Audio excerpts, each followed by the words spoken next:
filma Pensionāri jautrie piedzīvojumi 101. sērija. Ieslēdzu apsildi, tagad varam turpināt.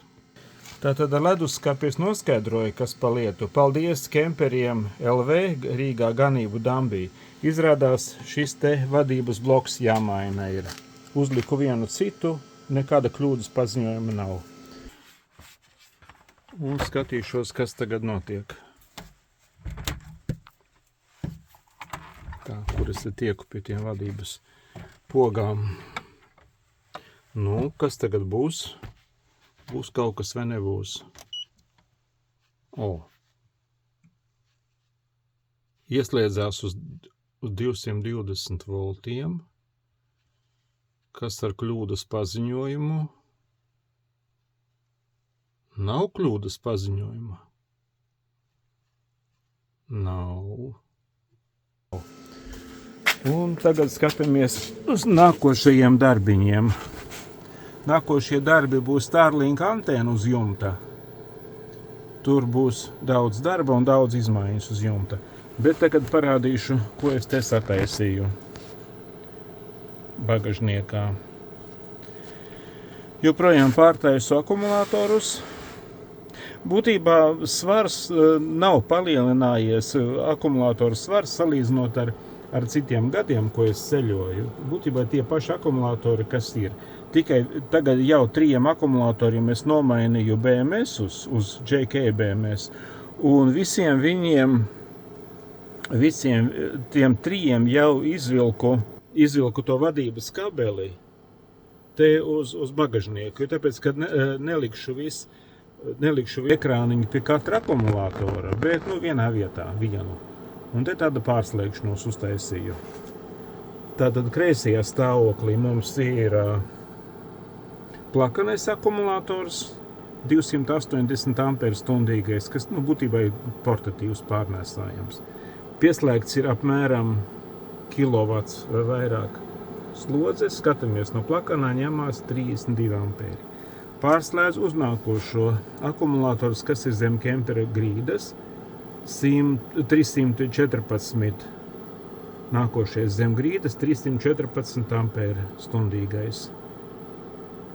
Tas ar tiem procentiem un voltiem nav nekādas sakarības. Un ļoti nepareizi, ja cilvēki runā vai man tur tik un tik procenti, bet neskatās uz voltiem.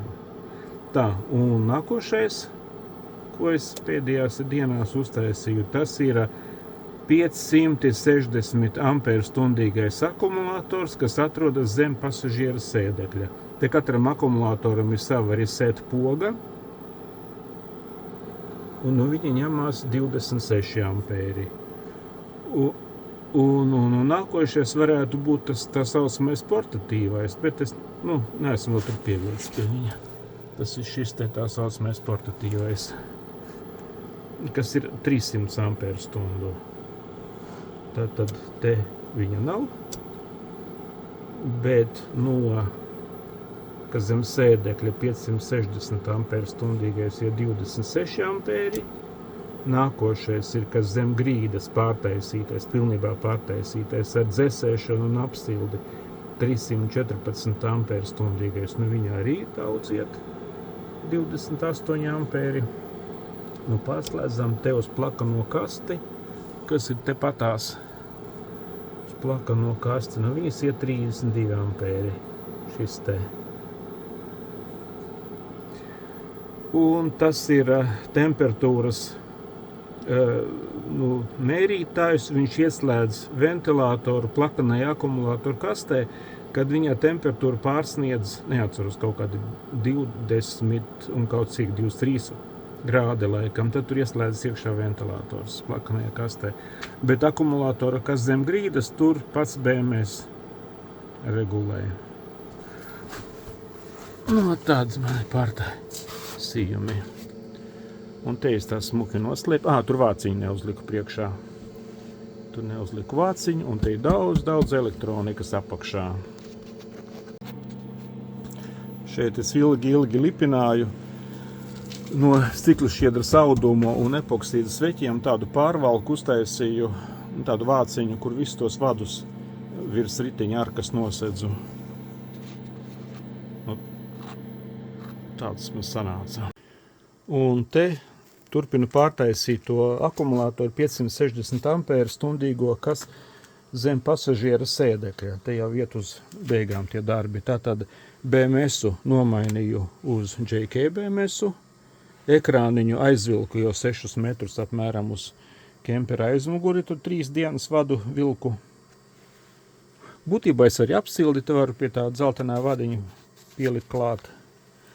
Pielipināju te to ugunsdzēšanas kapsulu. Un uztaisīju vāciņu caurspīdīgu no organiskā stikla tā drošībai. Te tāds no plāna organiskā stikla vāciņš. Te 4 skrūvēm. Te varēs pieskrūvēt. Tas tādai papildus drošībai būs. Jo, ja, piemēram, sēdekli liekot virsū, lai tur nepieskaramies ne pie kādiem kontaktiem klāt. Es saņēmu šādu te pārēju, kas ir no tās JK BMS firmas.